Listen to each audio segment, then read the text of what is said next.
आप सबको नमस्कार।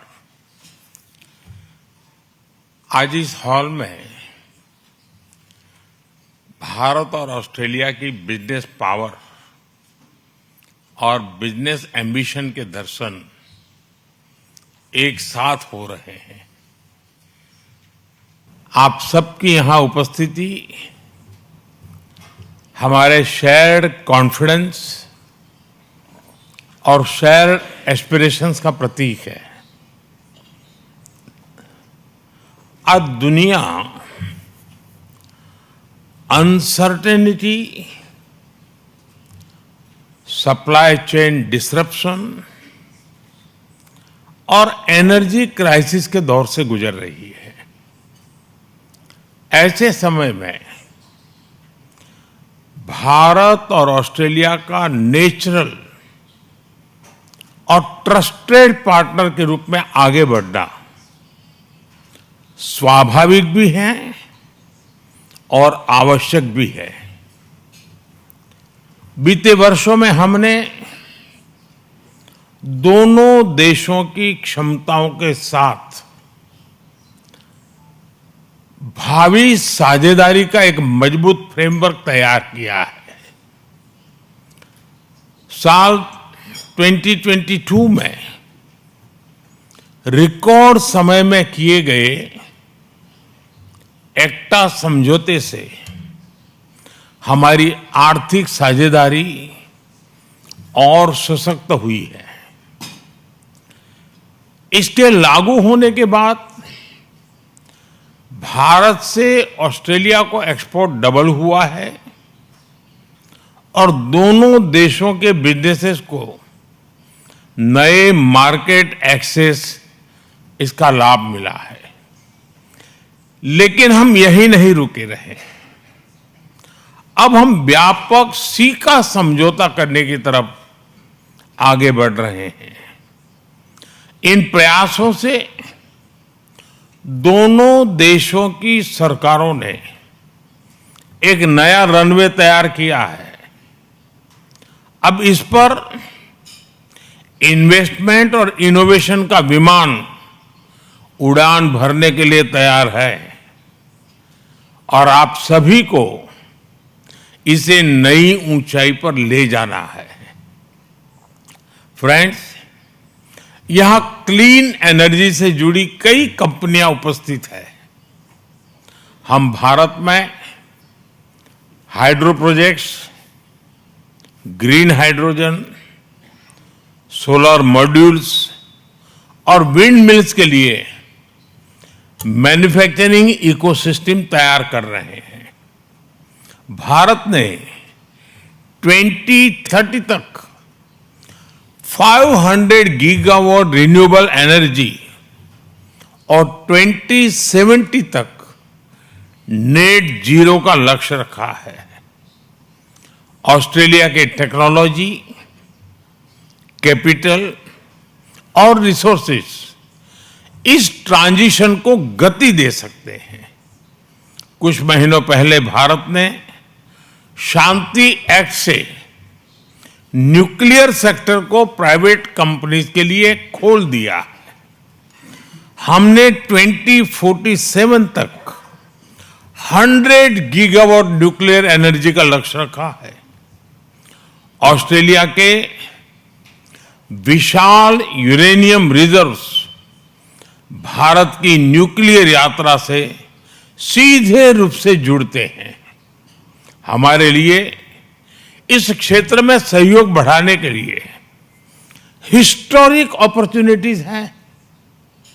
भारत में पोर्ट, एयरपोर्ट, रोड, रेलवे और अर्बन इंफ्रास्ट्रक्चर में ऑस्ट्रेलिया के लॉन्ग टर्म इन्वेस्टर्स के लिए अनेक अनेक संभावनाएं हैं।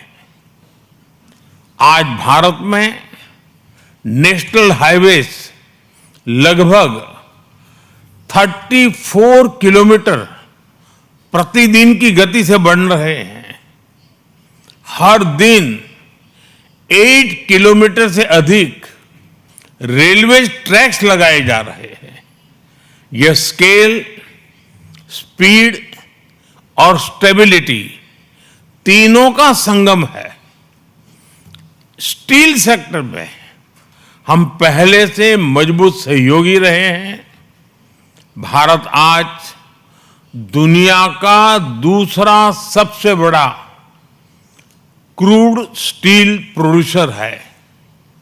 हम मिलकर low carbon aluminium, green iron और क्लीन मैन्युफैक्चरिंग पर काम कर सकते हैं।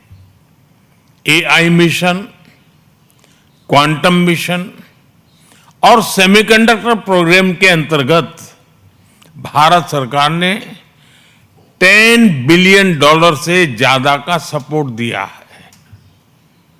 हम data centre, AI, quantum, semiconductor और डिजिटल पब्लिक इंफ्रास्ट्रक्चर के क्षेत्र में मिलकर ग्लोबल सॉल्यूशंस तैयार कर सकते हैं।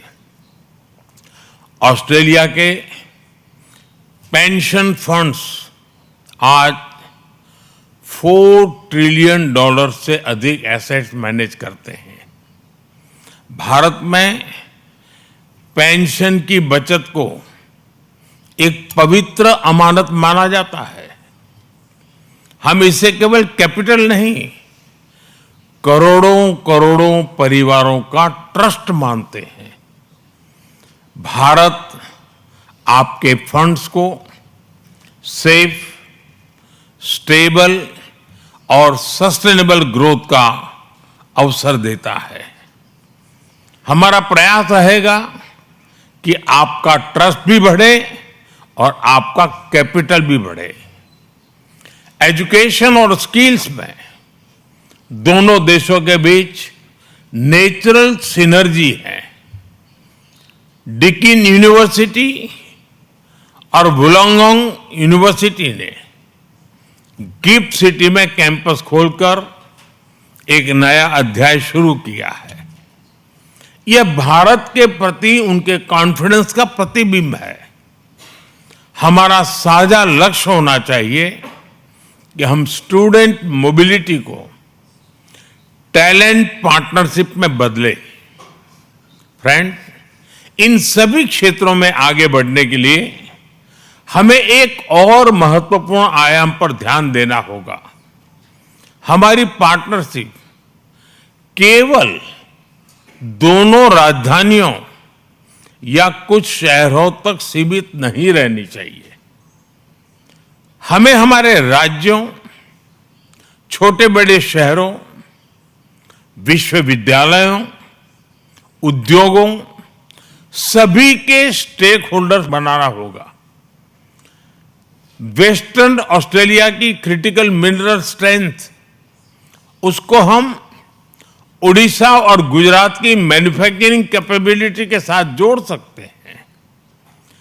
क्वींसलैंड और टेस्मेनिया की क्लीन एनर्जी और एग्रीकल्चर एक्सपर्टीज, पंजाब और तमिलनाडु और आंध्र प्रदेश के रिन्यूएबल कॉरिडोर्स और फूड प्रोसेसिंग इकोसिस्टम को नई गति दे सकते हैं। न्यू साउथ वेल्स और विक्टोरिया की फाइनेंस, एजुकेशन, मेडिकल टेक और इनोवेशन इकोसिस्टम महाराष्ट्र, कर्नाटका, तेलंगाना के साथ मिलकर ग्लोबल सॉल्यूशंस बना सकते हैं।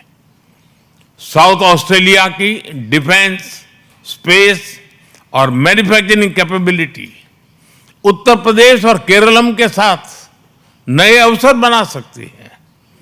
मेरा सुझाव है कि हम आने वाले समय में कुछ फोकस स्टेट टू स्टेट और सेक्टर टू सेक्टर पार्टनरशिप की पहचान करें और उन्हें आगे ले जाने के लिए रणनीति बनाए। फ्रेंड्स, लोकतांत्रिक मूल्यों और इंडो पैसिफिक साझा विजन के आधार पर हमारे बीच गहरा स्ट्रेटेजिक कन्वर्जेंस बना है।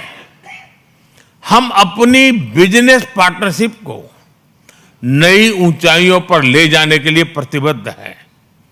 इस प्रयास में आप सभी की भूमिका बहुत महत्वपूर्ण है।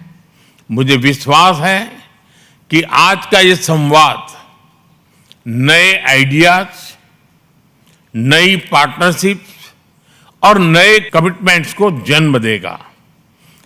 मैं फिर एक बार प्रधानमंत्री जी का इस कार्यक्रम के लिए समय निकालने के लिए उनका हृदय से आभार व्यक्त करता हूं और आप सभी को बहुत बहुत शुभकामनाएं। धन्यवाद।